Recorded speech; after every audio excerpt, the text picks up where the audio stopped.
Calix, parang never kami nagkaroon ng problema, Tito Boy. Wala. Napakaswerte namin at hindi Napakaswerte kami po nagkaroon namin ng sa mga But bata. did he have ganun. questions?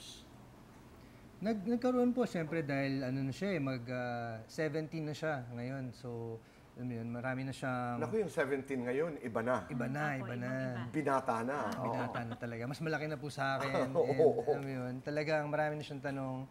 Pero, yun na nga, kasi naipaliwanag namin sa kanya habang maaga pa. And, Habang lumalaki, oo. Tito. I know it's not measurable, yung pagmamahal, yung atensyon, but how are you able to achieve that? Yung pantay-pantay na pakikitungo sa inyong mga anak. ano ba? Pag mahal mo kasi yung, ano, alam mo yun, Bigay lahat. well, Hindi bigay lahat, Tito Boy. Okay. Kasi ako naman yung taga-balance nun, na walang masaspoil, yung ganon. Okay. Walang magsaspoil. gusto niya pinaghihirapan. Pinaghihirapan lahat ng bagay.